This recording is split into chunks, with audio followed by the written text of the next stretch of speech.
Selamat datang di acara diskusi dan bedah buku dengan tema Penguatan Literasi Menuju Keberagaman Wawasan dengan pemateri Bapak Nur Wahid MH sebagai founder penerbit CV Wawasan Ilmu dan Bapak Danar Intan Surya Saputra MKOM sebagai penyusun buku. Selamat menyaksikan. Level mahasiswa itu berbeda membaca dengan level anak SD, SMP maupun SMA. Jadi level membaca dari mahasiswa itu harus lebih istimewa lah dibandingkan dengan adik-adik yang masih di kelas SMA. Kalau bisa membaca itu ya saya pikir mahasiswa itu sudah bisa membaca semua. Tapi membaca yang secara istimewa itu belum tentu. Nah, apa itu membaca yang istimewa? Membaca yang kemudian diikuti dengan kemampuan menganalisis. Menganalisis itu kalau menurut pemahaman saya secara bebas gitu ya, menganalisis itu adalah berpikir kembali apa yang kita baca, kemudian kita mengambil sikap dari apa yang kita baca. Jadi menganalisis itu berpikir kembali dari apa yang kita baca, kemudian mengambil sikap dari apa yang kita baca. Apa yang kita baca itu sebenarnya cocok apa tidak sih dengan saya gitu, kira-kira seperti itu. Kemudian dipahami secara betul apa yang kita baca. Itu menganalisis. Jadi memahami secara betul, kemudian kita mengambil sikap. Kalau tidak setuju, beri rekomendasi. Misalkan saya tidak setuju dengan pendapatnya Kang Nur Wahid misalkan, dengan alasan bla bla bla bla, maka saya merekomendasikan bla bla bla bla bla. Termasuk karena ini mahasiswa ya, termasuk menganalisis tentang kebijakan-kebijakan misalkan pemerintah. Jadi jangan kemudian mengkritik karena kepentingan golongan, tapi mengkritik karena kepentingan akademik, kira-kira seperti itulah. Kepentingan umum, kira-kira seperti itu. Bukan kepentingan golongan. Nah, ini yang harus dimiliki oleh mahasiswa. Karena kita ketahui, para mahasiswa terkadang ketika mengkritik itu tanpa alasan, tanpa dasar. Nah, gitu ya. Maka mahasiswa peserta hari ini mengkritik harus dilandasi dengan analisis yang tepat. Agar kritikannya itu bisa diterima dan solutif. Ya, jangan kemudian malah membuat masalah lagi. Nah, gitu ya. Yang lagi viral itu kan masalah moral gitu ya. Nah, malah bikin gaduh. Nah, gitu. Bukannya mengkritik menjadi solutif, malah membuat gaduh. Banyak pandangan yang setuju dan tidak setuju. Ya sebenarnya itu nggak masalah. Tapi yang menjadi poin penting di sini adalah analisis yang tepat, gitu ya. Kemudian kemampuan menulis. Ya, setelah membaca, setelah menganalisis, kemudian tulislah. Dengan diawali dengan menganalisis, tulisan Anda ini nanti secara kualitas memiliki karakter dari si penulis tersebut. Ya. Karena sebenarnya tulisan itu kan menggambarkan karakter si penulis sebenarnya. Ya. Kayak misalkan karya-karya 4 mazhab itu kan sebenarnya menggambarkan 4 mazhab yang kemudian 4 mazhab itu ternyata digandrungi oleh banyak umat secara umum. Makanya menjadi mazhab yang terbesar di dunia, kira-kira seperti itu. Maka harapannya Mas Mbak juga seperti itu. Kayak misalkan penggemar novel nih, Terelia misalkan. Terelia juga memiliki karakter sendiri. Gitu ya. Kemudian mahasiswa adalah kaum intelektual. Iya. Ingat, mahasiswa itu adalah kaum yang dianggap cerdas, kaum yang dianggap memiliki pengetahuan. Maka sampaikanlah pengetahuan itu diantaranya adalah dengan literasi, dengan tulisan. Gitu ya. Menurut Maftuhin, dia seorang rektor, kalau Anda ingin dikenang secara sekilas, maka ceramahlah. Nah, ya, ceramahlah.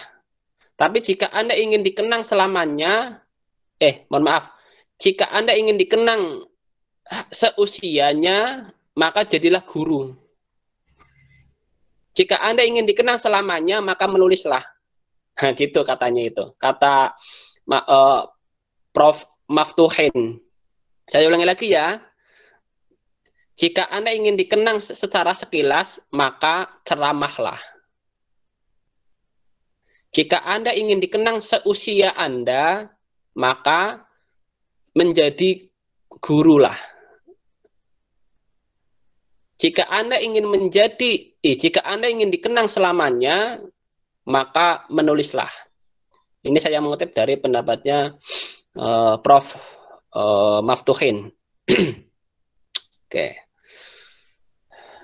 Kemudian, mahasiswa itu adalah agen perubahan yang mengubah sistem, baik sistem kenegaraan, bahkan sistem keagamaan. Nah, ini mohon maaf, ya.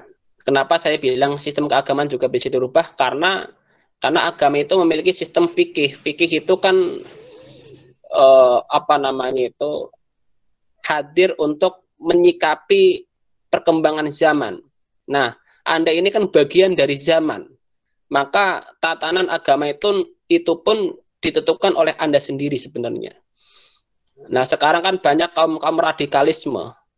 Nah, ya karena ada agen radikalisme kan gitu ya. Maka tatanan keagamaan pun berubah menjadi radikal.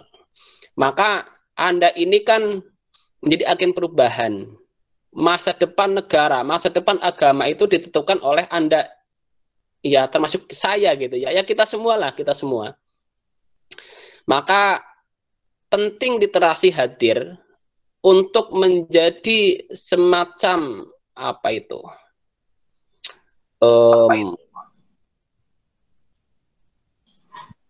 peradaban untuk menjaga perubahan yang ada di dunia ini. Nah, gitu ya. Oke. Jadi silakan isi literasi dengan konten-konten yang positif. Tulislah buku dengan konten-konten yang positif, yang membangun secara positif. Kemudian mahasiswa adalah peradaban. Mahasiswa itu peradaban. Karena kalau saya lihat memang hari ini pentas mahasiswa agak berkurang ya. Tapi kalau mengingat dulu tahun 98 lah itu yang luar biasa itu kan menjadi sebuah peradaban yang luar biasa. Jadi ya silakanlah isi literasi ini dengan peradaban-peradaban yang positif. Kemudian literasi itu penting bagi mahasiswa karena literasi itu untuk mengabdi dan mengabadi, mengabadi dan mengabadi. Kalian ini kan hidup di sebuah negara. Kalian hidup dengan beragama. Maka Anda ini harus mengabdi kepada negara dan agama. Salah satu cara untuk mengabdi kepada negara dan agama adalah dengan literasi. Misal nih, Anda menulis tentang zakat dan wakaf. Ini Anda ini sebenarnya sedang mengabdi kepada agama untuk mengembangkan konsep tentang zakat dan wakaf. Untuk memberikan dakwah atau syiar kepada umat untuk pentingnya tentang zakat dan wakaf misalkan. Itu kan bagian dari pengabdian Anda kepada agama. Kemudian mengabadi. Ketika Anda menulis buku, tentu nama Anda akan terukir abadi di karya Anda. Maka saya sampaikan literasi itu untuk mengabdi dan mengabadi. Mengabdi kepada agama, kepada negara, termasuk kepada orang-orang di sekitar Anda, dan mengabadi untuk diri Anda sendiri. Gitu ya. Oke, inilah alasan mengapa literasi itu penting bagi mahasiswa. Ini menurut saya, tentu menurut Pak Danar dan yang lainnya berbeda. Nanti akan ditambahkan sama Pak Danar dan sebagainya. Lanjut, Mas Dwi.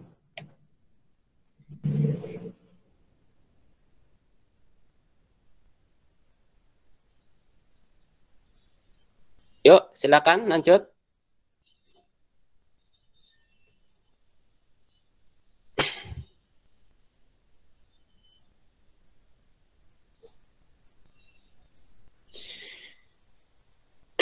Ini direkam apa enggak ini, Mas? Enggak direkam ya? Tak kira direkam nanti bisa apa namanya? Bisa disimpan kemudian nanti diupload di YouTube buat kenang-kenangan. Mana kok nggak muncul-muncul?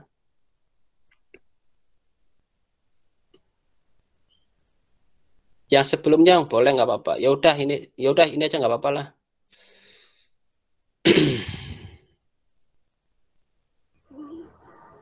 Oke. Mas Mbak, mungkin bisa di apa namanya direkod apa atau direkam apa istilahnya itu ya. Kalau bisa. Nggih, Pak. Sudah bisa Mbak Suki? Ya, Pak, ini ada dari Infocom yang merekam acara ini, Pak. Sudah ya? Sudah. Sudah. Oke, ya sudah. Oke, slide selanjutnya ya. Menjaga ide. Nah, ini subtema yang kedua yang dipesankan oleh panitia adalah untuk bagaimana menulis gitu ya. Yang seringkali dialami oleh para penulis dan ini sangat dibutuhkan oleh para penulis yaitu tentang ide. Dan ide ini kadang hilang, kadang hadir gitu ya dan sebagainya. Maka untuk menjaga ide maka ada 8 hal yang saya gunakan setidaknya sampai hari ini. Yang pertama, lihat masa lalu. Jadi gini Mas Mbak, jadi menulis itu sebenarnya tidak ada aturan bakunya. Menulis itu tidak, intinya bebas lah. Bebas. Dan ide itu hadir bisa melalui masa lalu. Jadi misalkan saya ingin bikin novel, sudah novel tapi saya bingung nulis apa ya. Ya udah tulislah novel tentang masa lalumu. Kira-kira seperti itulah. Bisa masa lalu yang menyenangkan atau masa lalu yang menyedihkan seperti putus cinta, misalkan gitu-gitulah. Ini Mbak Suki kan sering putus cinta. Ini bagus ini untuk dibikin novel. Tips anak muda menjaga pacar atau tips anak muda agar tidak sedih ketika putus pacar gitu misalkan kan bisa. Nah, itu ya. Kemudian yang kedua, lihat figur,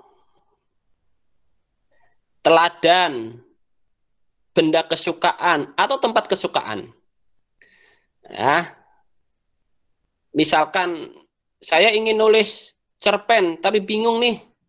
Ya sudah, tulislah cerpen atau cerita pendek tentang figur pemain sinetron Ikatan Cinta misalkan gitu ya. Ikatan Cinta. Misalkan Arda siapa namanya sih? Yang laki-laki itu? Aldebaran, Pak. Apa? Siapa? Aldebaran.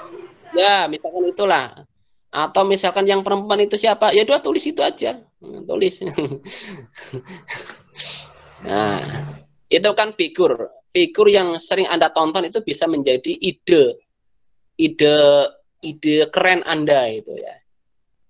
Atau dosen Anda, saya ingin bikin cerpen tentang dosen yang paling jengkeli, paling bikin saya malas, boleh. Atau menulis tentang dosen yang paling saya cintai, yang saya sukai. Kang Mas Nur Wahid misalkan, boleh. Ya, gitu. Atau benda kesukaan, misalkan benda kesukaan. Anda suka benda apa? Misalkan saya suka benda apa itu keris, ya udah tulis tentang keris misalkan. Saya suka batu akik, ya udah tulis batu akik gitu. Kehebatan batu akik di tengah-tengah pandemi misalkan gitu, kira-kira seperti itu. Atau tempat kesukaan, boleh. Misalkan tempat Anda yang paling suka adalah di kamar, ya tulis saja. Kamar surgaku, misalkan gitu ya Mbak Suki ya. Kamar adalah surgaku, nah, boleh. Kamar boleh itu, tulis aja nggak apa-apa. Nah, gitu ya. Nah, ini ide sebenarnya. Ide itu sangat banyak, Mas, Mbak, sangat banyak. Tidak terbatas lah yang namanya ide itu. Kemudian ya ini agak berat nih. Kalau ingin misalkan ke akademik ya lihatlah rencana pembelajaran. Misalkan mata kuliah Mazawa ya tulis, cari RPS-nya, kemudian lihat materinya, ditulis materinya. Perpus YIN sudah besar, buku juga sudah banyak. Di apa itu di Amikom juga sudah banyak gitu kan. Tulis itu. Kemudian cari buku-buku yang relevan dengan yang sedang Anda tulis. Ya, kalau Anda sedang nulis buku Mazawa misalkan ya carilah buku tentang Mazawa. Anda menulis tentang buku misalkan fikih ya tulislah, carilah tentang fikih. Termasuk misalkan Anda ini ingin menulis novel, tapi bingung nih gaya kepenulisannya, silakan. Bisa beli novelnya Terelie atau Firsa Besari atau di Lestari gitu ya, misalkan ikuti gaya tulisannya, nggak apa-apa. ATM ya, amati, tiru, modifikasi itu nggak apa-apa. Wong saya menyadari Anda ini kan masih pemula gitu ya. Jangankan pemula, belum pernah menulis lagi gitu ya misalkan. Nah, itu boleh, silakan. ATM, amati, tiru, modifikasi, nggak apa-apa. Nggak apa-apa. Kemudian nulis buku bareng teman. Nah ini Mas Dwi dan Mbak Anissa ini kan keren nih. Biar menjaga moodnya Mas Dwi, mungkin Mas Dwi gandeng Pak Danar. Ayo Pak Danar, kita nulis buku yuk.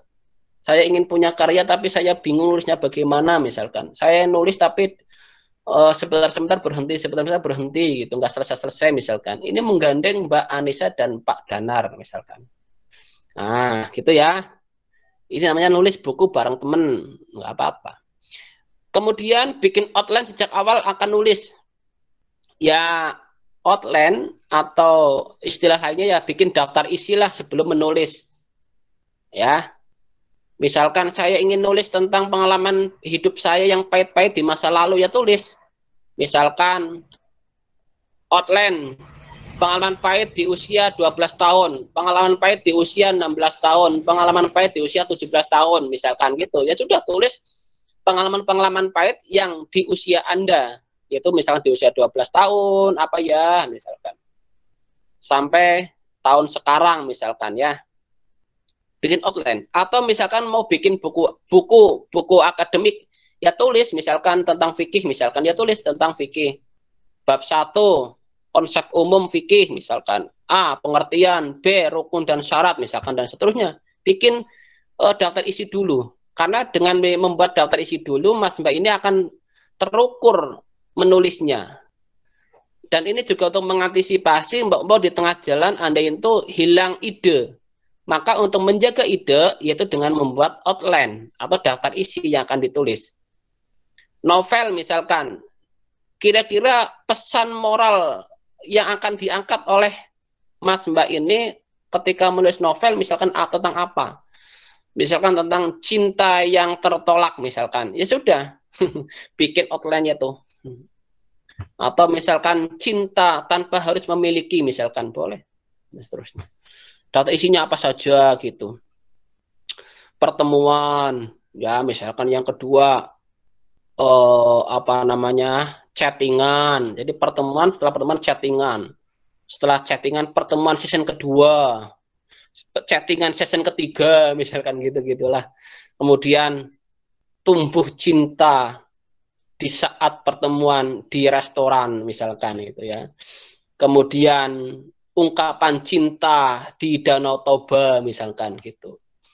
Kemudian seterus misalkan setelah ungkapan cinta berarti apa ya?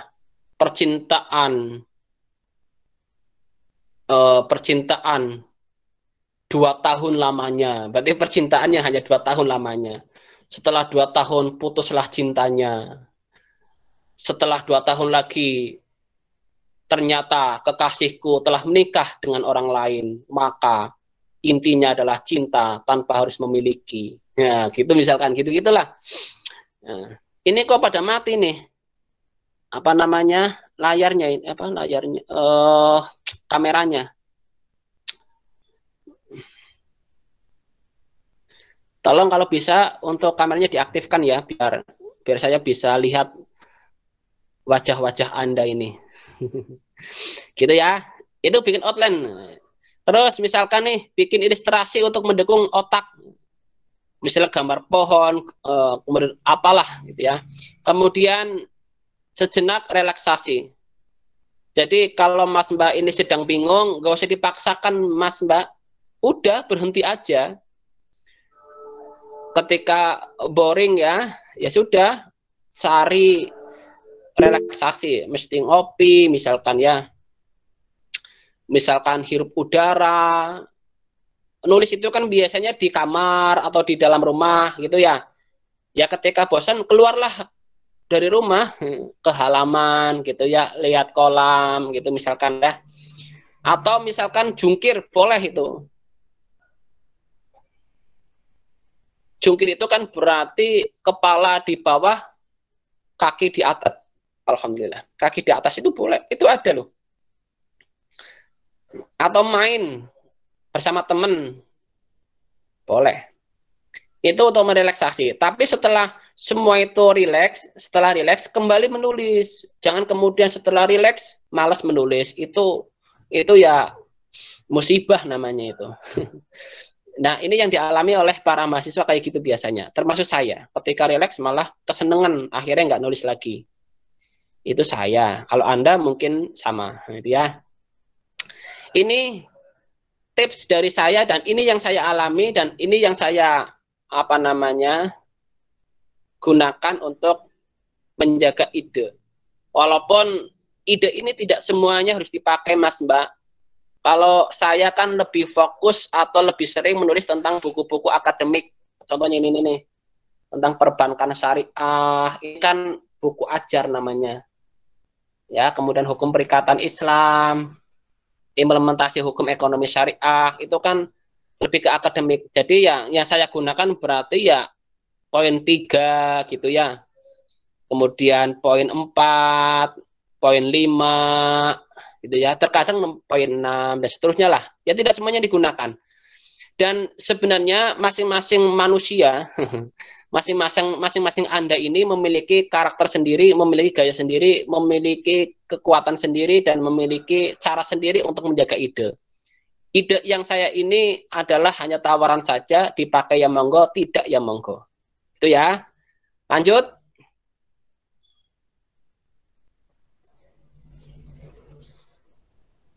Nah, terima kasih. Dah kan nggak lama. Yang penting pesan yang saya sampaikan bisa diterima lah ya. Selanjutnya sebelum saya akhiri, ini saya ingin menyampaikan profil penerbit wawasan ilmu. Jadi penerbit wawasan ilmu kantor pusatnya ada di Purwokerto, ada di Kecamatan Kebasen, Desa Kaliwedi. Berarti ya kalau ada yang dari Kebasen silakan main ke Kebasen. Kemudian penerbit ini adalah penerbit yang tentu sudah resmi menjadi anggota Perpusnas, kemudian juga sudah menjadi anggota Ikatan Penerbit Indonesia atau IKAPI, ya. Kemudian ya pokoknya untuk seluruh legalitas sudah dimiliki oleh penerbit wawasan ilmu. Kemudian jenis buku apa saja sih yang bisa diterbitkan di wawasan ilmu? Semua jenis buku. Ya, semua jenis buku. Buku motivasi, buku sastra, buku akademik, ya, buku ajar, dan semuanya lah. Tanpa terkecuali pokoknya. Kemudian, gimana sih cara menerbitkan buku di wawasan ilmu? Gampang. Caranya adalah cukup mengirim naskah email yang kami miliki. Bayar enggak sih? Ya, ada yang berbayar, ada yang tidak. Kalau yang berbayar, maaf, kalau yang tidak berbayar, naskah yang masuk ke kami akan direview, akan dinilai, kira-kira layak enggak untuk diterbitkan secara gratis. Ya. Kemudian pilihan yang kedua adalah yang berbayar atau apa namanya itu ya berbayar gitu ya. Kalau berbayar berarti tanpa direview, tanpa dinilai. Dah naskah masuk ya sudah kami proses, kami klap dan kemudian kami terbitkan. Lalu setelah terbit bagaimana? Ya setelah terbit tentu dijual secara publik, secara umum.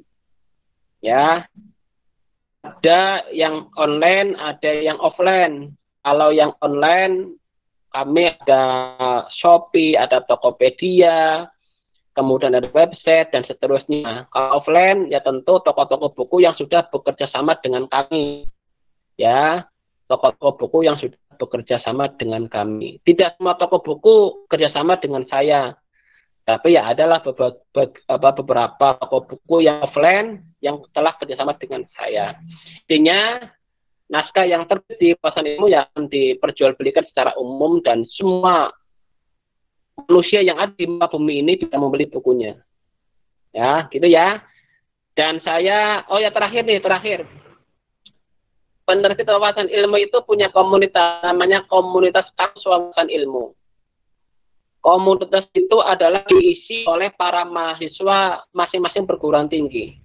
Misalkan nanti dari IN ingin memiliki cabang komunitas wawasan ilmu boleh. Jadi mahasiswa IN nanti bisa bergabung dengan komunitas wawasan ilmu cabang IAIN misalkan. Di dalamnya ngapain? Ya belajar tentang literasi dengan kewajiban minimal dalam satu periode harus menerbitkan minimal satu buku. Ini kewajiban yang harus dilaksanakan oleh anggota komunitas wawasan ilmu, karena saya tidak mau hanya belajar tapi tanpa bukti. Ya, jadi harus membuktikan. Cara membuktikannya adalah dengan cara harus menerbitkan buku minimal 3 bulan sekali atau 4 bulan sekali. Intinya harus punya target buku yang diterbitkan. Itu Mbak, dan demikian mungkin nanti dilanjutkan oleh Pak Danar dan monggo Pak Moderator. Sekian dari saya, kurang lebihnya mohon maaf. Wassalamualaikum warahmatullahi wabarakatuh. Waalaikumsalam warahmatullahi wabarakatuh. Matur nuwun Pak Wahid atas tambahan ilmunya, sangat bermanfaat bagi kami semua. Oke, kita lanjut ke acara selanjutnya. Acara selanjutnya yakni ada bedah buku yang telah dipersiapkan dengan matang tentunya oleh pemateri yang kedua kita, Pak Danar Intan Surya Saputra. Beliau seorang penulis buku edukasi membangun startup bagi mahasiswa yang telah diterbitkan oleh penerbit yang sangat luar biasa juga, penerbit Wawasan Ilmu yang nah itu gambaran dari bukunya ya, sangat luar biasa. Jadi sedikit flashback ya, buku itu disusun oleh 3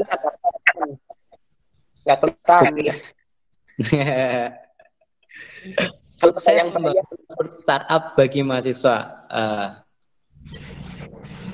Buku sedikit flashback ya, buku itu disusun oleh 3 seorang insan. Yang pertama ada Pak Danar selaku inisiator yang sangat luar biasa, menggebrek-gebrek teman-teman penyusun yang lain supaya bisa ikut berpartisipasi, sangat luar biasa. Intinya beliau orang yang berprestasi, tapi bukan untuk dirinya sendiri. Dia mengajak untuk yang lain untuk bisa ikut berkarya, untuk bisa ikut membuat karya.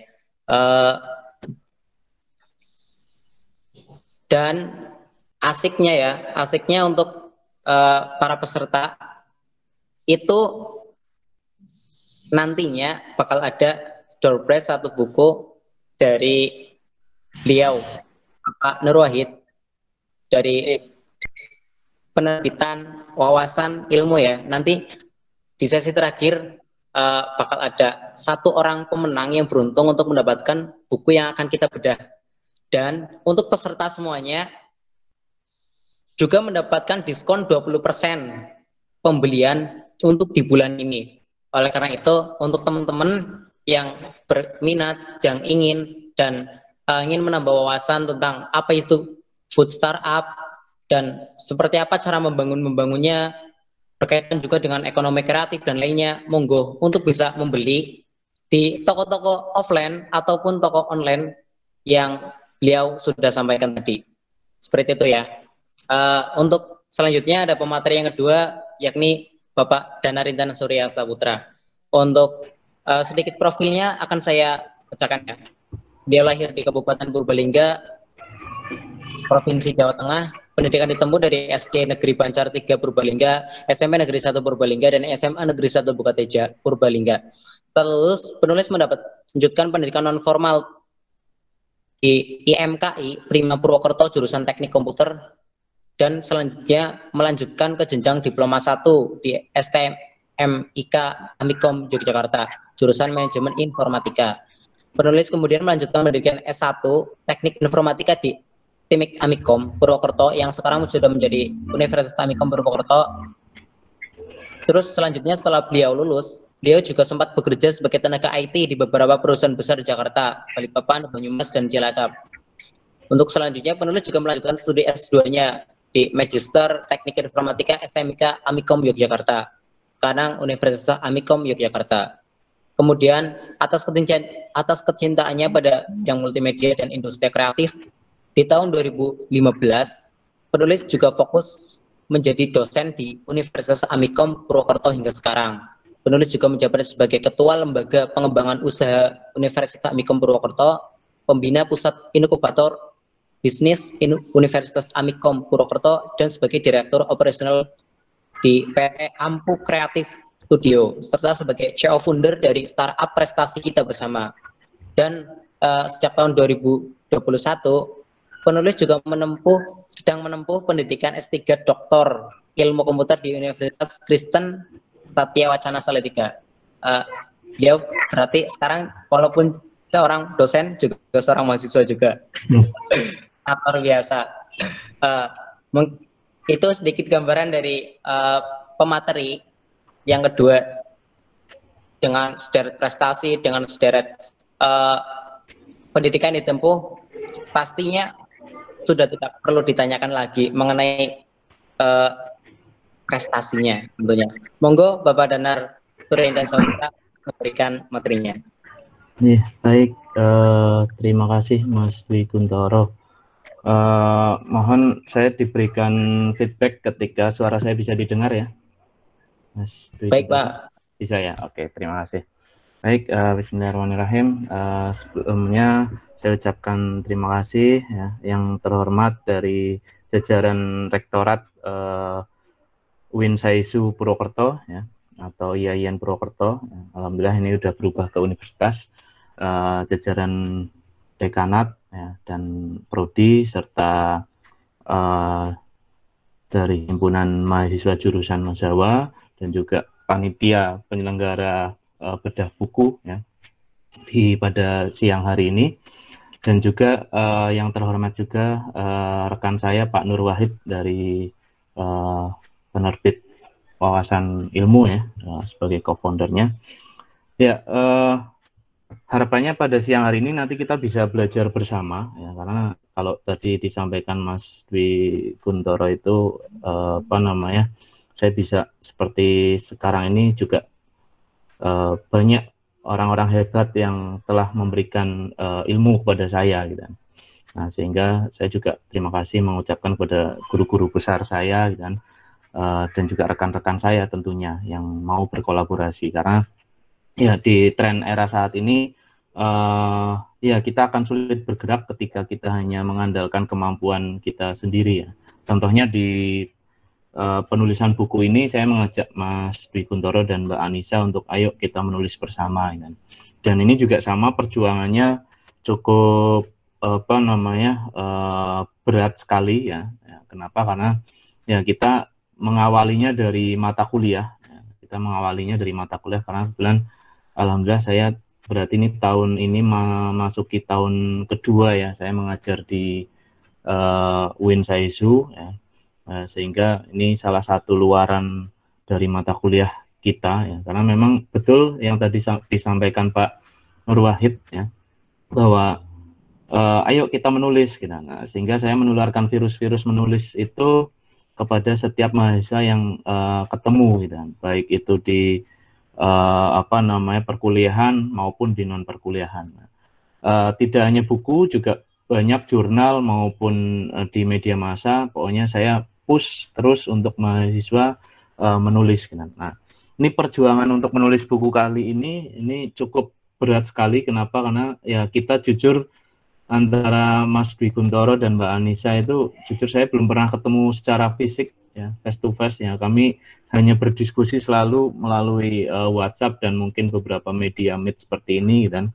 Nah, sehingga kadang ya beberapa kali mispersepsi dan kemudian beberapa kali berbeda ide, tapi alhamdulillah dalam hampir 1 semester kita menyelesaikannya dan alhamdulillah kami juga bisa menerbitkannya melalui penerbit Wawasan Ilmu. Ya, baik, saya izin share screen ya. Bentar saya siapkan terlebih dahulu. Ya, bisa terlihat screen saya? Belum Pak, sudah. Sudah ya? Sudah ya? Ya, baik. Nanti sebelumnya Mas Dwi Kuntoro mungkin nanti bisa dibantu ketika saya tiba-tiba hilang ya atau terputus ya. Ya karena nggak tahu ini dari kemarin saya pakai untuk webinar itu berapa kali putus, ini nggak tahu dari providernya mungkin atau apa. Jadi nanti ketika putus saya akan langsung berpindah ke mungkin smartphone ya. Ya, baik. Kita lanjutkan ya. Saya mengucapkan terima kasih ini ke penerbit Wawasan Ilmu ya untuk bisa mensupport kami menerbitkan buku yang ya ini menurut kami mungkin masih perlu banyak perbaikan, perlu banyak masukan dari pembaca nantinya dari teman-teman semua. Ya baik, ini tadi sudah disampaikan oleh Mas Dwi ya. Nah, saya hanya ingin menggarisbawahi di beberapa ya karena selain sebagai dosen saya juga sebagai praktisi di beberapa unit usaha gitu kan. Nah, yang saya garis bawahi adalah yang ini ya, yaitu catatan pena. Ini alhamdulillah dari 2020 sampai sekarang ya. Ya karena memang kecintaan saya terhadap menulis gitu kan. Nah, sehingga pada saat 2020 awal masa pandemi semua orang yang awalnya beraktivitas menjadi dirumahkan semuanya. Nah, sehingga kenapa kita tidak mencoba membuat sebuah kegiatan yang bisa dilakukan secara online gitu kan, nah, yang bermanfaat. Nah, sehingga saya dengan beberapa teman-teman menggagas sebuah ya kalau kami sebut sebagai startup ya, kami sebut sebagai startup yaitu catatan pena ya. Catatan pena ini menemukan berbagai penulis ya, khususnya penulis puisi dan juga penulis cerita, ya, cerita pendek, kan, di dalam sebuah media, kan, yaitu media menulis, kan. Nah, ini alhamdulillah sampai sekarang kita masih masih berjalan dan event kami, ya, ini ada menulis cerpen kali ini, kan. Nanti silahkan teman-teman bisa dicek di catatan pena ya di Instagram kami, gitu kan.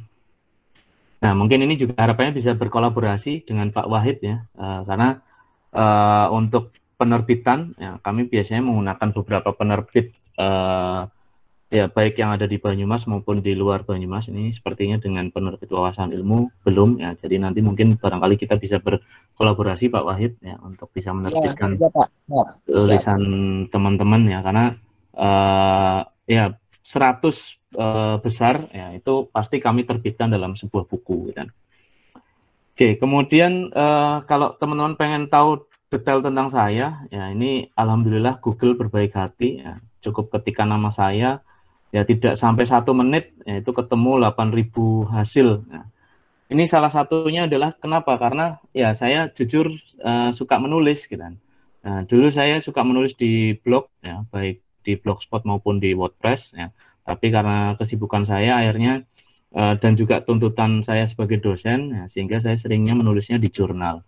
Ya, dan baru 2020 yang lalu, 2019 akhir ya, saya mencoba menulis buku gitu kan, di 2019 akhir, dan ini kalau di Perpustakaan Nasional ada beberapa hasil tulisan-tulisan saya di beberapa penerbit, dan terima kasih Wawasan Ilmu ini menerbitkan juga untuk versi e-booknya ya, atau PDF-nya ya. Karena tidak semua penerbit menerbitkan e-book atau PDF. Nah, sehingga harapannya nanti mungkin untuk versi PDF-nya juga bisa didistribusikan atau diperjualbelikan secara legal tentunya ya Pak Wahid ya.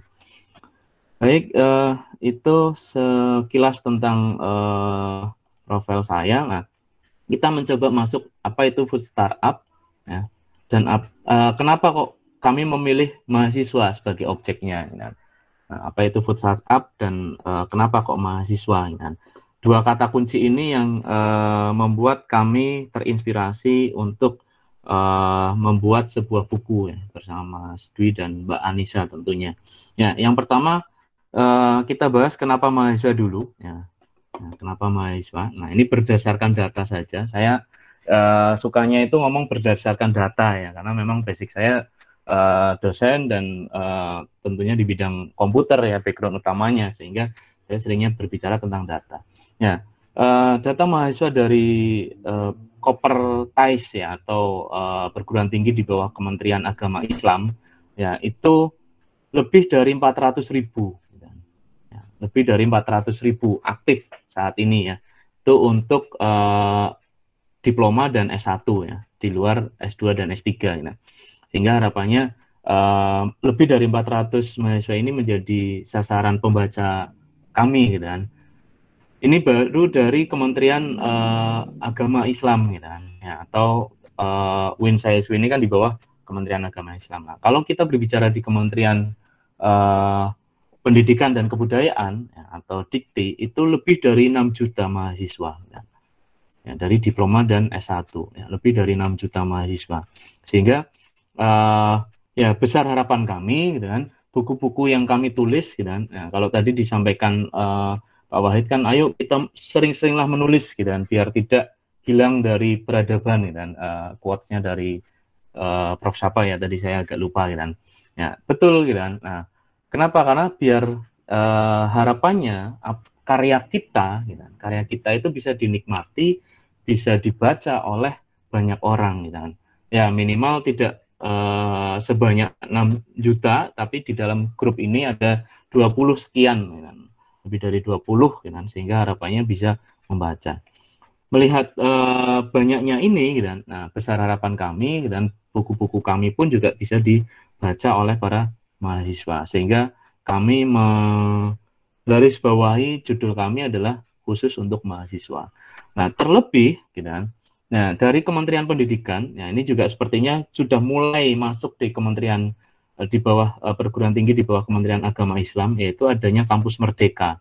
Nah, adanya Kampus Merdeka. Nah, salah satu poin dari 8 Kampus Merdeka itu adalah ada kegiatan wirausaha. Nah, yang disinkronkan dengan nilai SKS mata kuliah. Nah, sehingga food startup ini adalah bagian dari kegiatan wirausaha. Nah, food startup itu adalah bagian dari kegiatan wirausaha yang diselenggarakan atau yang dilaksanakan oleh teman-teman mahasiswa. Nah, sehingga harapannya bisa memfasilitasi bagi teman-teman mahasiswa yang ingin terjun ke dalam dunia wirausaha atau menjadi entrepreneur gitu kan, ya, melalui kegiatan food startup. Nah, sekarang pertanyaannya adalah apa sih food startup itu gitu kan. Nah, makanya kemarin saya agak sering bolak-balik revisinya kemarin Pak Wahid dengan tim untuk cover gitu kan. Ya, karena awalnya itu cover kalau tidak salah disajikan gambar makanan gitu kan. Nah, seolah-olah kayak buku resep masakan gitu kan. Tapi bukan itu yang ingin kami sajikan gitu kan. Bahwa kami ingin menyajikan sebuah konsep bisnis food startup gitu kan. Ya, jadi orang menganggap bahwa ya food startup itu ya hanya sebatas apa sih jualan kuliner gitu kan, atau jualan makanan minuman, enggak gitu kan. Ini adalah sebuah konsep bisnis yang luar biasa sekali menurut kami gitu kan. Nah, atau ya memang orang masih jarang sekali ini ya mendengar kata food startup gitu kan. Ya, tapi ini adalah ya tren yang saat ini sedang atau mulai beranjak naik dan terbukti ya gitu kan, terbukti bahwa menghidupkan perekonomian gitu kan, khususnya di masa pandemi. Ya, nanti saya tampilkan beberapa buktinya gitu kan. Oke. Nah, yang pertama di dalam buku tersebut kami membahas tentang ekonomi kreatif ya, karena memang tadi yang saya sampaikan, kami bermula dari mata kuliah ekonomi digital dan kreatif gitu kan. Nah, kebetulan saya mengampu mata kuliah ekonomi digital dan kreatif itu sudah 3 kali gitu kan, atau 3 semester gitu kan. Nah, setiap semesternya pasti ada luaran yang kami wujudkan ya. Di semester pertama saya ngajar ekonomi digital dan kreatif itu, alhamdulillah ada salah satu startup dari Mazawa ya yang menciptakan, kalau tidak salah namanya Vidyahin Aja. Itu masih eksis, websitenya bisa dicek, Vidyahin Aja, dan kemarin menjadi salah satu produk unggulan juga dari Febi gitu kan. Kemudian di tahun kedua gitu kan, di tahun kedua itu banyak jurnal-jurnal dari ekonomi digital kreatif yang kami tulis bersama mahasiswa gitu kan. Alhamdulillah ada yang terbit di Sinta 3, ada yang terbit di Sinta 4, nah, termasuk juga ada terbit di media massa gitu kan. Baik secara digital maupun media massa fisik koran gitu kan. Nah, sehingga pada semester kemarin, semester genap ya 2020-2021, saya pengen apa sih nih hal yang baru gitu kan. Nah, saya mencoba, ayo Mas Dwi, Mbak Anissa gitu kan, karena ini kebetulan kelasnya kayak private ya, saya cukup senang ngajar ekonomi digital dan kreatif karena mahasiswanya sedikit gitu kan. Ya, jadi bisa terus memantau gitu kan, mendampingi layaknya kelas private gitu kan. Outputnya jelas gitu kan, tidak hanya teoritis tapi ada praktek atau ada wujud yang bisa diciptakan. Nah, berangkat dari situ ya ekonomi kreatif ya, maka kami menciptakan atau outputnya kami menelurkan sebuah buku gitu kan. Nah, seperti kita ketahui bahwa ekonomi kreatif ini adalah mengedepankan kreativitas, inovasi, dan pengetahuan. Harapannya untuk membuat perekonomian bergerak maju, khususnya tentu saja di Indonesia di masa pandemi saat ini. Nah, kemudian dari subsektor ekonomi kreatif sendiri, ya, Kemenparekraf sekarang ada 17 subsektor. Ya, salah satunya wawasan ilmu itu masuk di subsektor penerbitan. Gitu kan. Nah, ini bagian dari perwujudan ekonomi kreatif juga. Nah, kemudian ada juga yaitu sektor kuliner. Nah, kuliner ini bagian terkecilnya adalah food startup. Nah, ini bagian terkecilnya adalah food startup. Nah, sehingga ini yang kami angkat, berangkat dari situ yang kami angkat sehingga buku ini bisa kami tulis. Nah, secara detail nanti tentu saja bisa dibaca atau diakses di dalam buku tersebut. Nah, kemudian secara definisi food startup. Nah, kalau tadi adalah ekonomi kreatif, kemudian di topik berikutnya kita bahas tentang food startup. Apa sih food startup? Orang mungkin taunya kata yang lagi familiar sekarang adalah startup gitu kan. Nah, kemudian kalau food, nah food itu apa sih? Makanan gitu kan. Nah, ini kok makanan startup? Bagaimana? Nah, kita breakdown.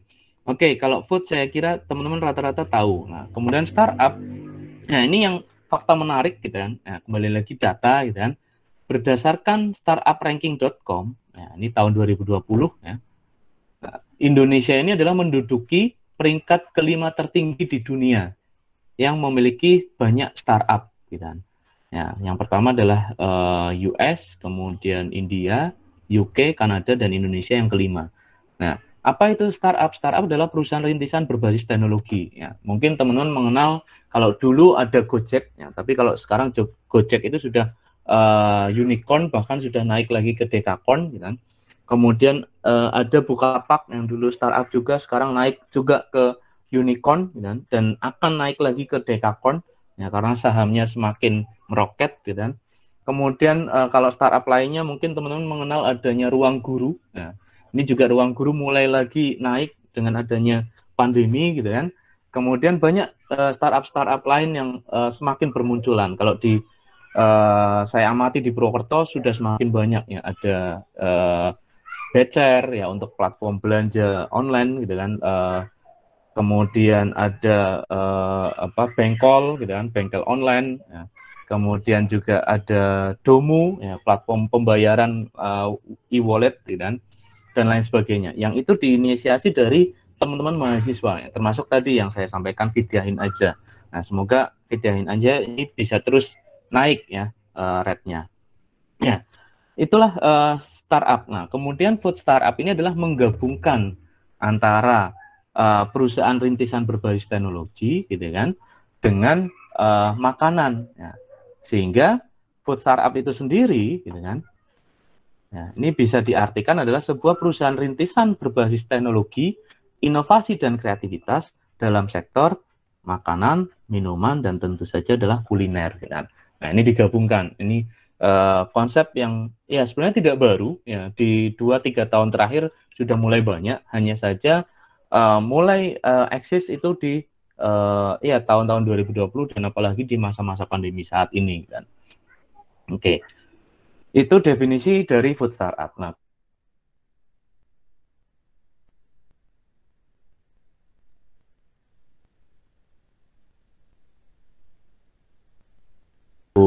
kreatif dari definisi dan subsektor, kemudian food startup ya, apa itu food startup gitu kan, kemudian success story-nya food startup yang sudah besar gitu kan, kemudian inovasi food startup itu sendiri gitu kan. Nah, kemudian yang paling utama di sini adalah persiapan membangun startup ya. Ini saya banyak bercerita tentang ya story saya gitu kan. Kemudian pemasaran dari food startup itu sendiri, ya ini juga sama. Saya banyak bercerita tentang saya, gitu kan. Ya, jadi kami memang berbagi tugas antara Mas Dwi, Mbak Anissa, gitu kan, dan saya. Beberapa untuk definisi, ya Mas Dwi dan Mbak Anissa yang menulis tentu saja dengan sumber-sumber yang kredibel dan bisa dipertanggungjawabkan. Nah, saya berbicara tentang pengalaman apa yang pernah saya tempuh, apa yang pernah saya alami, gitu kan.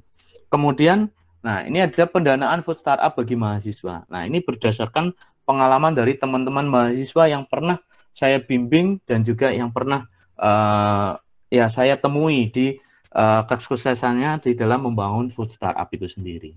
Ya, oke. Ya ini sedikit cerita tentang success story saya atau perjalanan yang pernah saya alami. Tentu saja ini saya tidak sendiri. Ya, saya bersama dengan tim-tim hebat saya di beberapa event gitu kan, dan di dalam success story ini saya juga sajikan yang namanya pitch deck.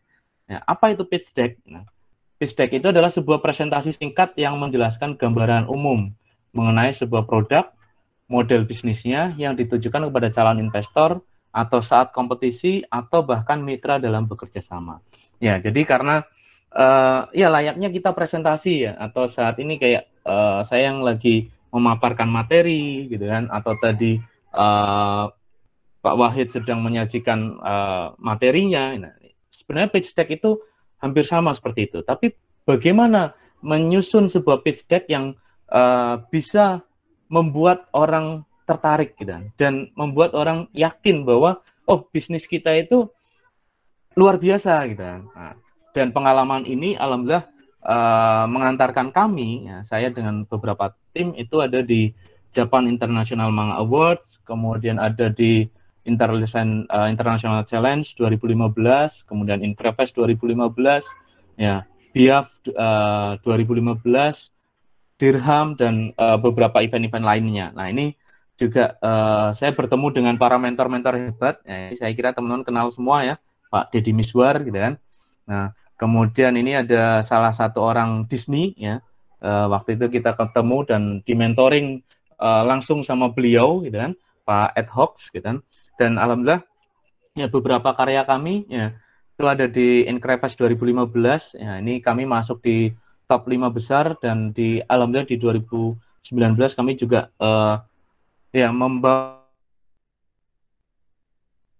2019. Nah, kemudian kami di Dirham, ya ini acara Dirham ini sangat luar biasa sekali ya, karena ini adalah sebuah event Islamic Creative Competition gitu kan. Ya, tahun 2019 ya, kami mengusulkan sebuah konsep baru gitu kan, yaitu antara karakter animasi yang di-match dengan sebuah makanan atau minuman, yaitu ice cream gitu kan. Nah, alhamdulillah kami masuk di top regional Yogyakarta. Ya. Itu kemudian ya food startup dan karakter ya, ini yang kami tekankan waktu itu ya. Nah, sehingga kalau teman-teman lihat kan sekarang hampir setiap makanan, snack itu pasti ada karakternya untuk bisa menjual gitu kan. Ya, contoh misalkan boba ya di kemasannya, atau kopi janji jiwa gitu kan. Ya, pasti ada logo atau mungkin quotes-quotesnya yang menarik gitu kan. Nah, itu bagian dari untuk menjalin hubungan engagement antara konsumen dengan produknya gitu kan. Kemudian kalau kita lihat ada susu Indomie ya, bahkan kolaborasi antara Walls Ice Cream dengan Line ya. Kalau pengguna Line pasti kenal ini karakter-karakter stiker di Line gitu kan. Nah, ini kami juga membahas di situ gitu kan. Kemudian yang terpenting lagi adalah kita bahas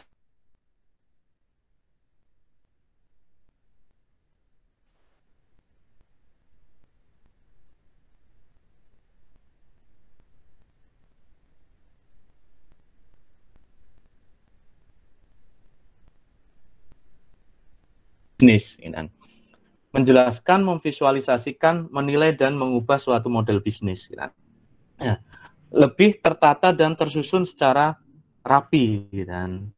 Nah, sehingga kita akan tahu bisnis kita itu mau dibawa kemana. Ya, bisnis kita itu mau konsepnya seperti apa. Ya. Kemudian kita bisa melihat siapa sih partner bisnis kita, siapa sih mitra bisnis kita, atau mungkin bahkan siapa sih kompetitor bisnis kita. Nah, ini perlu kita untuk membuat sebuah bisnis model canvas. Oke, kemudian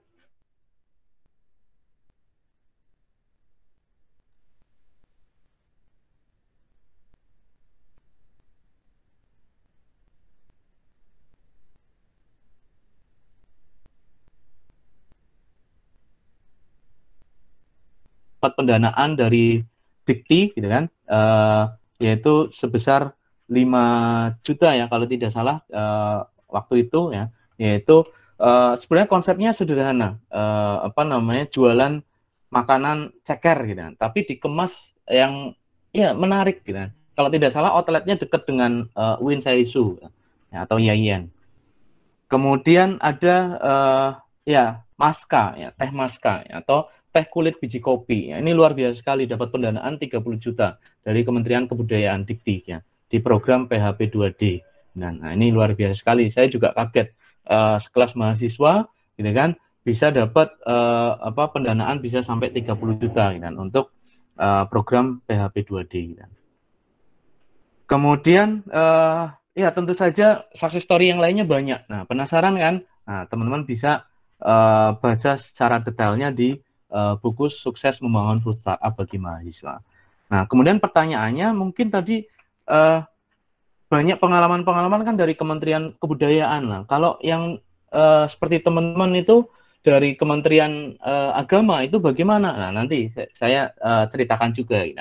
Nah, ini sebagai penambah wawasan ilmu saja ya. Ini pas banget kan penerbitnya wawasan ilmu. Nah, di awal tadi saya sampaikan bisnis food startup ini dengan adanya pandemi semakin meroket gitu kan. Ya, ini terbukti Air Asia. Siapa sih yang nggak kenal Air Asia gitu kan? Ya, pasti kenal semua kan. Bahkan mungkin ada yang pernah naik gitu kan. Nah, karena adanya pandemi, ya, Air Asia ini rugi itu sebesar 8,65 triliun gitu kan. Sehingga dia merubah proses bisnisnya. Ya, yaitu apa? Ekspansi ke bisnis digital. Ya, bahkan salah satunya itu muncul fintech baru gitu kan, dari Air Asia gitu kan. Kalau tidak salah baru kemarin di launching gitu kan. Kemudian juga meluncing adanya restoran gitu kan, yang namanya Santan gitu kan. Ya, Santan. Nah, Air Asia akhirnya lari ke makanan gitu kan. Nah, bayangkan bagaimana UMKM gitu kan di sekitar kita gitu kan kalau sebesar Air Asia saja masuk ke bisnis UMKM. Nah, inilah saatnya teman-teman sebagai mahasiswa, sebagai tadi ya disampaikan oleh Pak Wahid ya, bahwa teman-teman mahasiswa ini kan agen perubahan bangsa.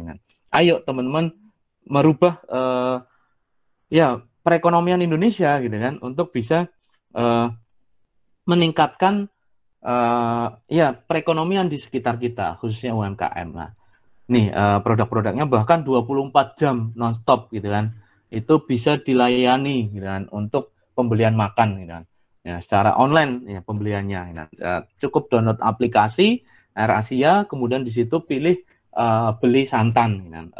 Bukan santan apa namanya bumbu masak gitu ya, tapi ini adalah merek dari food startup dari Air Asia gitu kan. Kemudian tadi ya saya sampaikan bahwa banyak akses-akses permodalan yang sifatnya adalah hibah atau secara cuma-cuma gitu kan. Ya. Kalau tadi saya contohkan kan dari Kementerian Pendidikan dan Kebudayaan. Nah, selain Kementerian Pendidikan dan Kebudayaan, itu ada dari Kementerian Pariwisata dan Ekonomi Kreatif. Nah, ini yang baru diumumkan ya kemarin. Ya, ini sayangnya kemarin saya belum lolos ya. Ya, kemarin saya mengajukan proposal tapi sayangnya belum lolos. Nah, ini baru diumumkan tadi malam ya. Dari Banyumas ada yang lolos 1 kalau tidak salah. Nah, sayang sekali cuma 1 ya, nggak tahu yang submit berapa, apakah cuma 2 saya sama dengan yang lolos atau berapa saya kurang tahu gitu kan.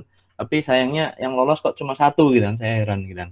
Nah, kemudian ada juga Katapel. Nah, ini alhamdulillah saya kemarin lolos gitu kan. Nah, saya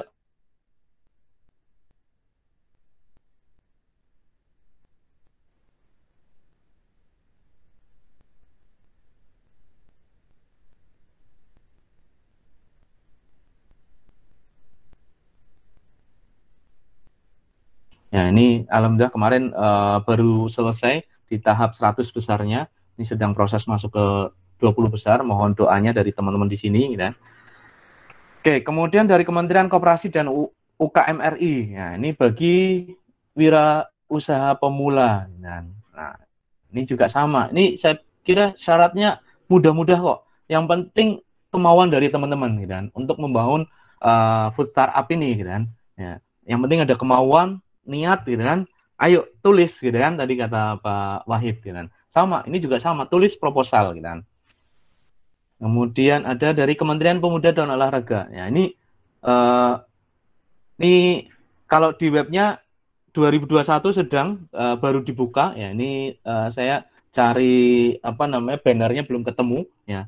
Tapi ini di 2020 kemarin ya tahun 2021 sama ya, juara 1 30 juta, juara 2 20 juta, juara 3 15 juta. Ya, ini silahkan bisa diakses juga. Ini ada industri kreatif, technopreneur, religiopreneur, socialpreneur kan. Ya, silahkan nanti bisa dicek, bisa diakses kan di websitenya Kementerian Pemuda dan Olahraga. Ya, termasuk di Bank Mandiri kan. Ya, ini alhamdulillah di Bank Mandiri ya, itu ada wirausaha muda mandiri. Kalau teman-teman tadi di apa namanya slide awal ya tentang perkenalan saya, profil saya, itu saya pernah ada Fresh Laundry dan itu di tahun 2008 ya, alhamdulillah waktu itu saya dapat pendanaan dari wirausaha mandiri gitu kan, untuk di usaha laundry gitu kan. Nah, tapi karena waktu itu saya masih kuliah S1 gitu kan. Nah, sehingga di tahun 2009 saya harus skripsi.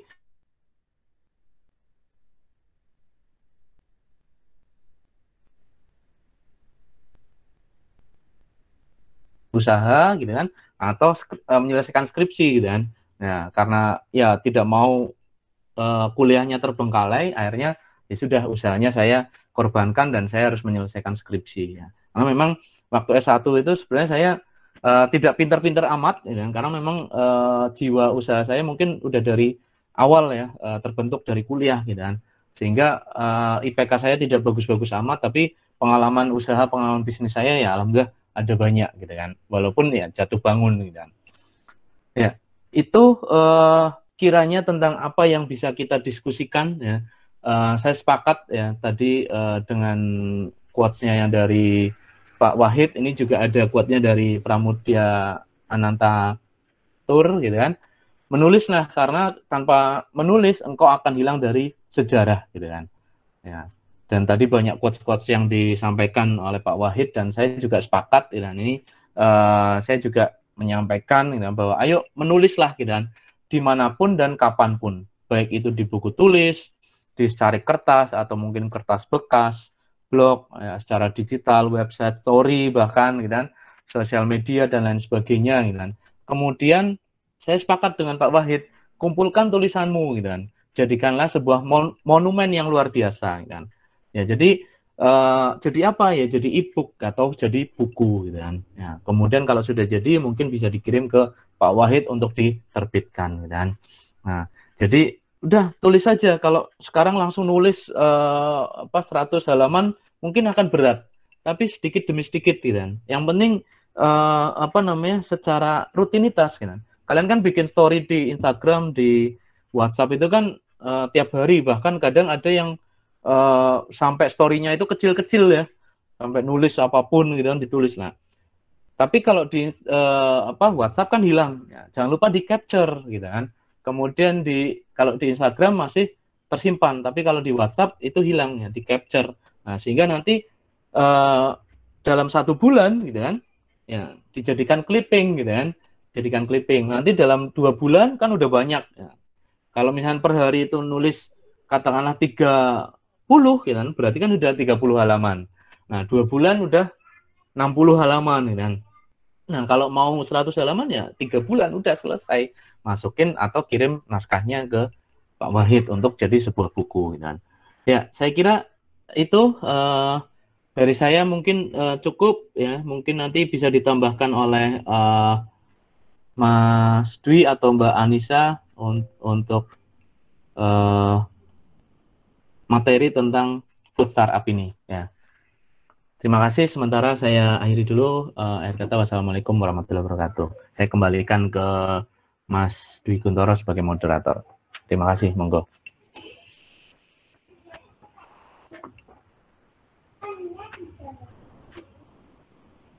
Atau, halo, suara saya bisa kedengaran? Atau kalau Mas Dwi sinyalnya sedang bermasalah?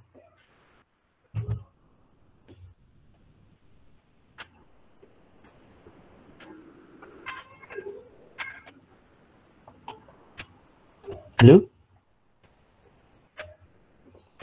Wah, ini Mas Dwi. Oke, Ya. terima kasih. Maaf ada gangguan sinyal tadi. Saya kira sudah cukup ya. Alhamdulillah pemaparan sangat luar biasa dari Pak Danar. Jadi intinya buku ini tuh dikeluarin atas kebimbangan dan juga keberpeluangan, di mana di situ kita bimbang karena hanya ada 1 dosen dan 2 mahasiswa. Namun di situ juga ada menimbulkan peluang, daripada kita bingung, mending kita buat karya yang diinisiasi oleh beliau Pak Danar. Alhamdulillah jadilah sebuah buku. Semoga dengan buku itu bisa memacu semangat teman-teman untuk bisa berkarya. Selain itu juga daripada rebahan di masa pandemi, kuliah online, cuma kuliah sambil tidur, mending kita nulis. Ayo kita nulis, lalu setelah kita nulis bisa kita ke beliau Pak Nur Wahid untuk bisa menerbitkan buku tersebut. Mengenai hal-hal lain mungkin bisa dibicarakan langsung dengan penerbitannya kayak gitu loh. Dan intinya seperti yang diucapkan Pak Nur tadi, bahwa menjadi mahasiswa ya kita harus bisa membuat sebuah karya. Jadi intinya kalau semisal kita kuliah, nanti di akhir sesi itu ada sebuah karya, bukan hanya skripsi doang. Dan juga kita juga harus bisa memacu pikiran kita bahwa bisnis itu harus kita lakukan, bisnis itu harus coba kita jajal untuk menambah pengalaman-pengalaman kita yang nantinya itu bisa bermanfaat saat kita memasyarakat kayak gitu. Dan mengenai salah satu gambaran dari bisnis tersebut adalah food startup, yakni seperti yang telah dijelaskan oleh beliau Pak Danar. Dan dalam buku itu kan dijelaskan mengenai suksesi membangun food startup. Bagi teman-teman yang kira-kiranya berminat dan ingin menumbuhkan jiwa usaha, bisa membeli buku itulah. Bisa membeli buku itu, bisa membaca-baca isinya, bisa mencari-cari ilmu dari situ, bisa juga untuk dipraktekin. Intinya seperti itu ya. Saya kira sudah sangat cukup materi dari dua pemateri hebat yang ditampilkan pada acara kali ini. Untuk selanjutnya, bagi teman-teman yang ingin bertanya, kami persilahkan.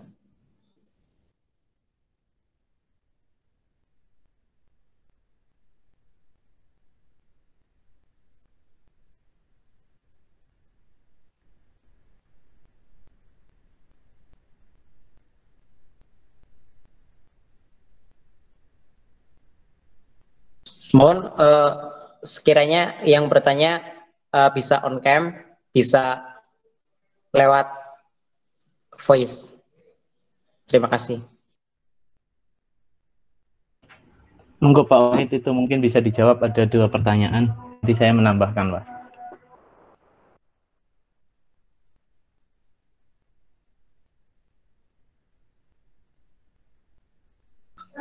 Izin bertanya, boleh Pak? Oke, monggo Mbak. Kepada Pak Danar, saya masih penasaran sekali mengapa dari sekian banyak sektor ekonomi kreatif yang ada, itu mengapa Bapak itu lebih tertarik dengan sektor ekonomi kreatif yang food startup ini, Pak? Kenapa tidak memilih sektor yang lain seperti aplikasi, sedangkan pada masa yang sedang online seperti ini kan sedang marak-maraknya orang-orang seperti berkreasi melalui sebuah aplikasi seperti itu, Pak. Apa alasan Bapak memilih sektor food startup ini, Pak, dibanding sektor ekonomi yang lainnya? Terima kasih, Pak. Ya, terima kasih Mbak Milatul ya, pertanyaannya menarik gitu kan. Nah, dari milihnya food startup gitu. Ya, sebenarnya secara basic ya saya kedua ya, tidak hanya food gitu kan, tapi ke digital juga gitu kan. Yaitu apa? Yaitu ke animasi dan film gitu kan. Ya. Jadi selain ke food startup, saya juga di background saya yaitu di animasi gitu kan. Nah, sehingga tadi saya sampaikan, nah ini digabungkan gitu kan, antara animasi gitu kan, antara animasi dengan food gitu kan. Dan kalau dari sisi foodnya sendiri gitu kan, ya, dari sisi foodnya sendiri saya cenderungnya sebenarnya tidak terlalu pintar memasak atau apapun gitu kan. Nah, tapi saya lebih suka adalah bisnis prosesnya, sehingga kenapa kok gambarnya kopi. Nah, ini salah satu produk yang sedang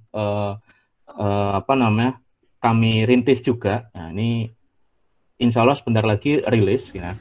Dan di dalam kopi itu pun juga ada karakter animasinya ya, untuk bisa menceritakan background story dari kopi itu sendiri. Bagaimana sih kopi itu bisa terbentuk sampai akhirnya kopi itu bisa di dalam satu cangkir atau mungkin satu kemasan minuman yang siap dinikmati. Nah, sehingga kenapa kok saya mengambil food gitu kan? Nah, karena ada background story-nya itu tadi, yaitu saya berangkat dari animasi karakter gitu kan. Animasi karakter, dan animasi karakter ini gitu kan bisa masuk dengan mudah ke food gitu kan. Gitu. Dan tentu saja kolaborasi tentunya Mbak Milatul gitu kan. Sehingga nanti kalau teman-teman punya background yang bisa memasak atau mungkin punya background produk makanan gitu kan, ayo kenapa tidak kita bisa kolaborasi gitu kan. Ya, itu poinnya seperti itu Mbak Milatul. Ya. Bisa menjawab mungkin ya. Iya Pak, terima kasih Pak atas jawabannya Pak. Oke, sudah Mbak Milatul. Sudah Mas, cukup. Oke, terima kasih. Kita next ke pertanyaan selanjutnya ya. Ini mungkin untuk Pak Nur Wahid ya.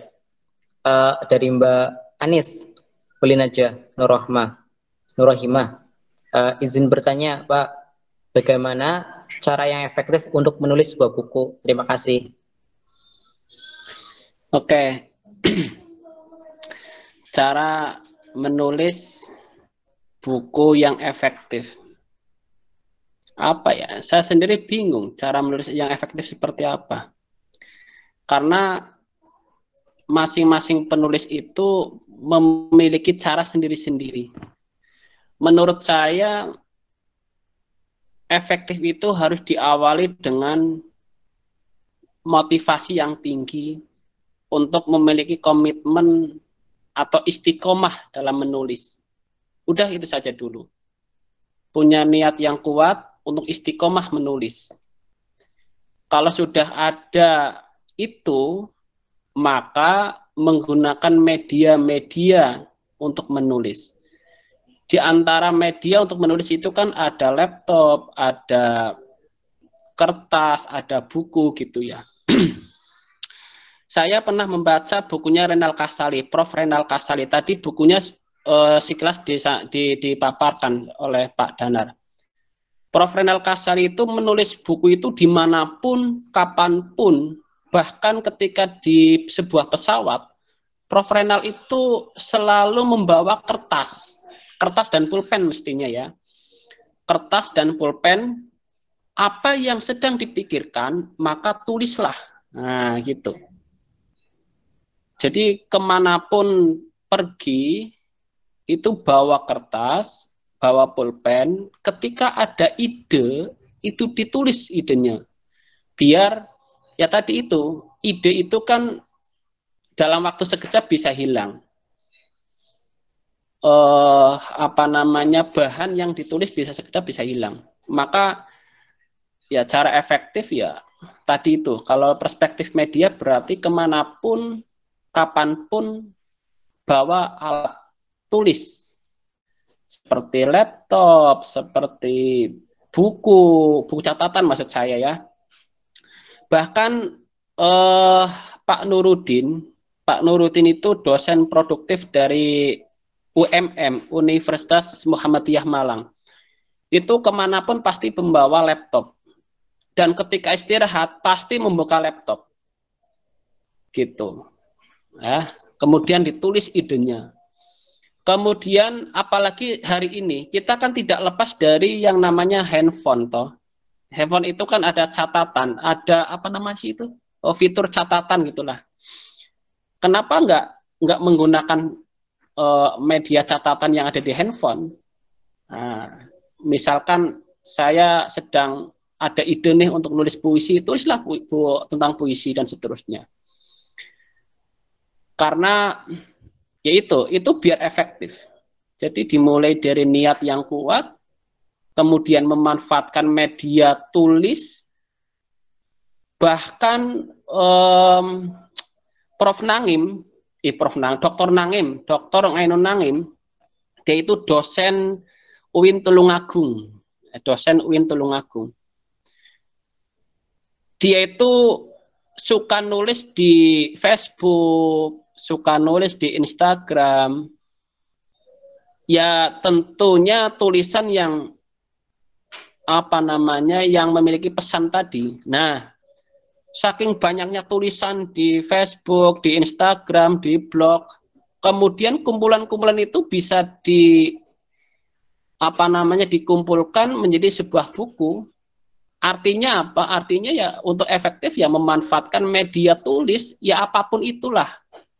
Memanfaatkan media tulis, media sosial, buku, laptop dan seterusnya lah. Kalau zaman dulu, zaman Nabi itu kan menulis di batu, ya, di kulit pohon, di kulit hewan. Ya karena itulah caranya biar kita bisa nulis. Nah, sekarang kan sudah banyak media. Ya, daripada hari ini kan yang sangat disayangkan kan malah suka yang nggak bawa apa-apa kalau bepergian ya.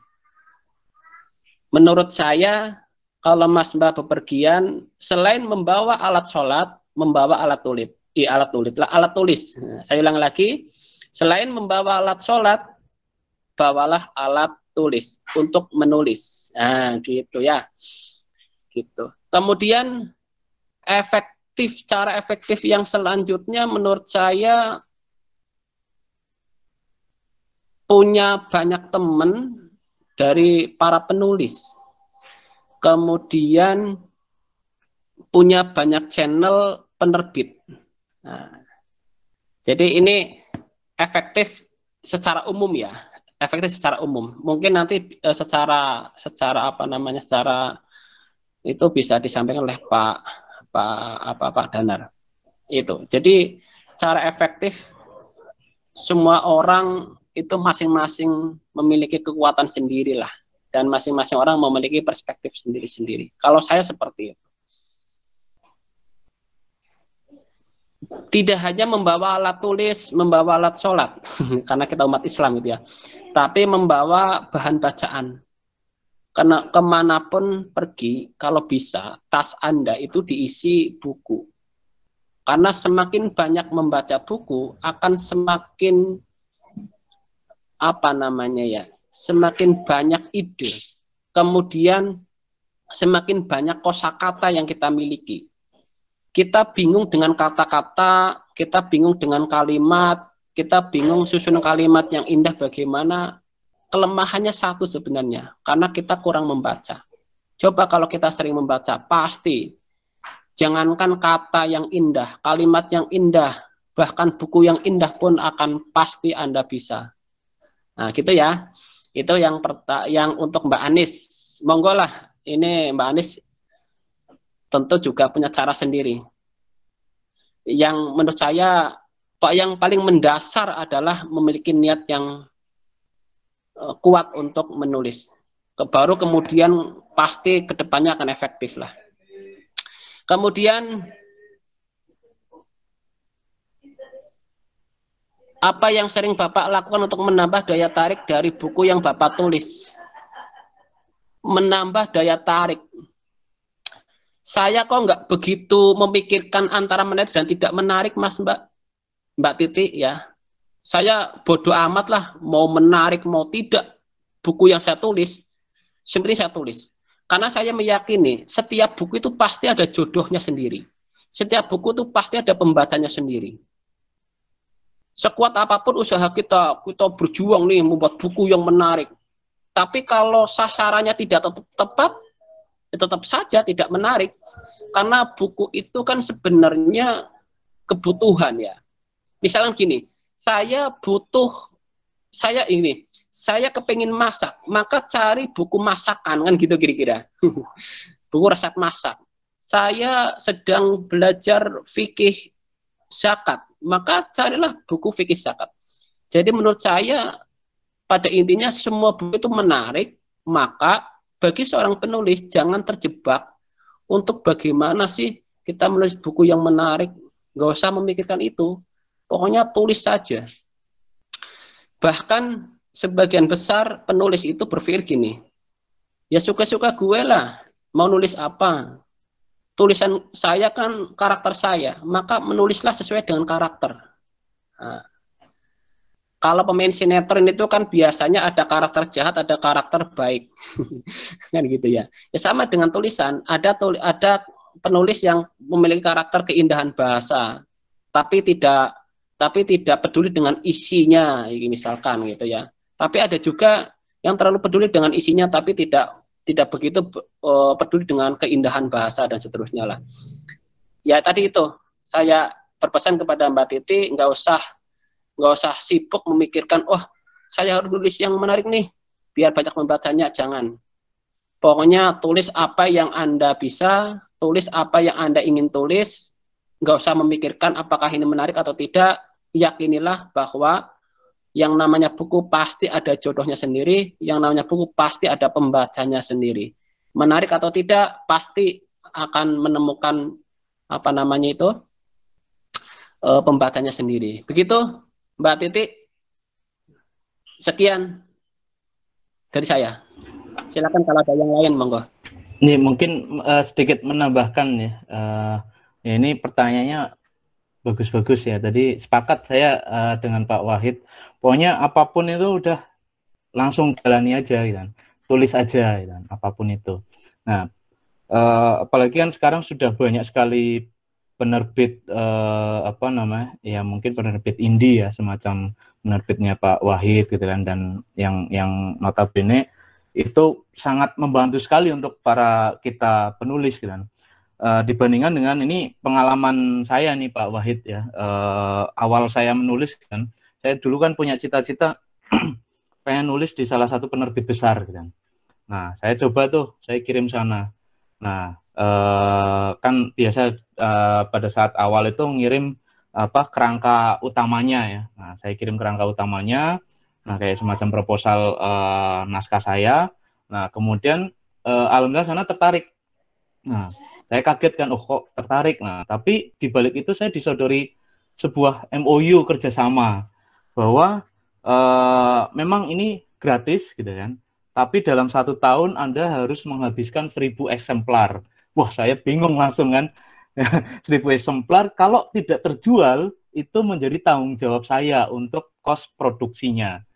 Wah, bayangin 1000 eksemplar, satunya misalkan 50.000, tidak laku 500 eksemplar, bagaimana gitu kan, pusing gitu kan. Nah, saya langsung hitung-hitungan, waktu itu saya penulis pemula gitu kan. Beda kalau mungkin bagi Terelie atau mungkin Fiersa Bersari dan sebagainya, itu udah nama yang besar gitu kan. Akhirnya saya tarik gitu kan, naskah saya tarik gitu kan. Saya masukin ke penerbit indie gitu kan. Nah, walaupun ya alhamdulillah laku gitu kan. Apa namanya, akhir tahun kemarin dapat laporan royaltinya gitu kan, ya alhamdulillah laku gitu kan. Tapi ya itu tadi pengalaman saya pernah kaget gitu kan, disodori MOU kerjasama dalam 1 tahun harus menghabiskan 1000 eksemplar gitu kan. Nah, itu menjadi ketakutan sendiri bagi saya dulu awalnya. Nah, sehingga makanya ayo mumpung sekarang banyak penerbit yang peduli sama penulis gitu kan, salah satunya Wawasan Ilmu, makanya mulai aja udah gitu kan. Nah, kayak slogannya Marketplace gitu kan, Tokopedia ya, mulai aja dulu gitu kan. Nah, jadi udah mulai aja dulu gitu kan. Nah, nanti seiring berjalannya waktu kan kita akan menemukan gaya kita menulis, gaya kita menyajikan sebuah materi dan sebagainya. Ya mungkin itu tambahan dari saya. Ya. Terima kasih, monggo. Oke, luar biasa pemateri kita, ada ini ya, 2 pemateri yang sangat luar biasa. Jadi intinya kalau kita mau ngelakuin sesuatu, ya udah gerak aja dulu, jangan kita pikir-pikir terlalu panjang, malah nantinya kita nggak gerak-gerak. Intinya seperti itu ya.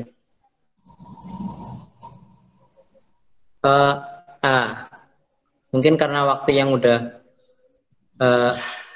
siang dan bertabrakan juga dengan sholat zuhur ya. Ini tapi ada satu pertanyaan lagi muncul dari Mas Zaki ya. Bagaimana cara para pemateri jika sedang menulis tiba-tiba merasa pada titik jenuh atau merasa sedang malas-malasnya? Oke. Mungkin kalau jenengan tadi memperhatikan Pak Nur Wahid membicarakan tentang materinya, kalau kalian stuck, jenuh, istirahat. Mungkin seperti itu. Monggo Pak Nur Wahid bisa melengkapi. Iya, benar. Ya, ini pertanyaan yang sebenarnya sudah dijawab di slide yang kedua kalau nggak salah, di menjaga ide. Ya, intinya semua orang itu pastilah mengalami yang namanya rasa jenuh, rasa malas. Penulis pemula, penulis yang sudah profesional, sudah senior, pasti mengalami itu. Caranya satu lah sebenarnya, secara umum gitu ya. Caranya adalah ya carilah sesuatu yang bisa meningkatkan atau menghilangkan rasa malas. Ya kalau guyonannya Imam Al-Ghazali kan gitu, saya sakit ya sudah, caranya adalah cari obat sakit kan gitu ya. Ya sama, malas ya cari obat malas gitulah. Cuman kan rinciannya ada, obatnya banyak gitulah obatnya. Tadi sudah dijelaskan kalau nggak salah ada 8 kalau dari saya. hal yang paling biasa saya lakukan adalah misalkan ya istirahat lah, istirahat.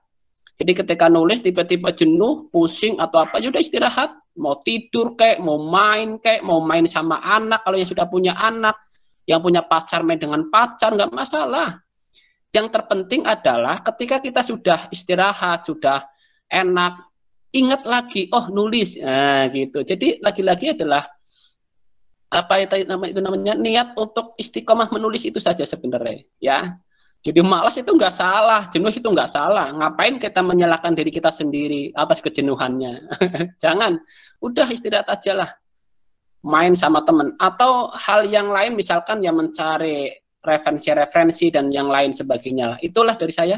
Monggo Pak Dandar mau menambahkan? Ya intinya sama sih ya.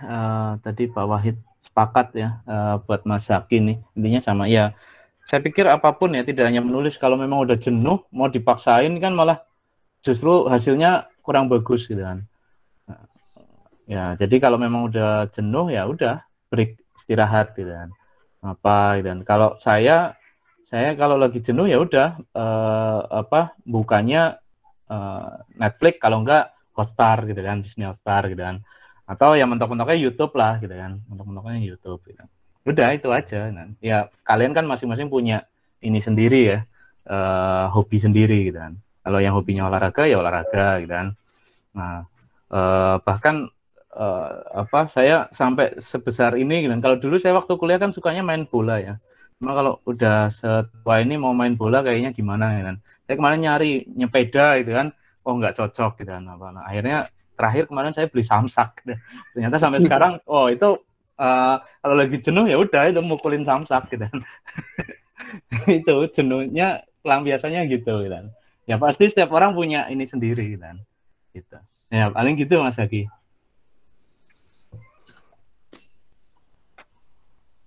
Oke, terima kasih atas komentar yang sudah memberikan ilmu, tambahan ilmu yang sangat bermanfaat. Mungkin kiranya sudah cukup ya pemaparan materi serta sesi tanya jawab yang diberikan. Untuk selanjutnya saya ucapkan terima kasih kepada Pak Nur Wahid, terus juga saya ucapkan terima kasih kepada Pak Danar, dan saya selaku moderator di acara hari ini mohon maaf bila mana banyak kekurangan, banyak kesalahan, banyak khilaf dan salahnya, saya mohon maaf. Kemudian saya kembalikan lagi ke Mbak Sugi selaku MC di kegiatan hari ini. Terima kasih. Wassalamualaikum warahmatullahi wabarakatuh. Waalaikumsalam. Waalaikumsalam warahmatullahi wabarakatuh. Baik, terima kasih kepada para pemateri serta moderator atas pematerinya yang luar biasa hari ini. Semoga kita semua bisa mengambil hikmahnya. Hadirin yang berbahagia, alhamdulillah kita sudah sampai di penghujung acara. Selanjutnya, marilah kita tutup acara pada pagi hari ini dengan bacaan Alhamdulillah bersama-sama. Alhamdulillah. Saya selaku pembicara mohon maaf apabila ada tutur kata yang kurang berkenan. Billahi taufiq wal hidayah. Wassalamualaikum warahmatullahi wabarakatuh.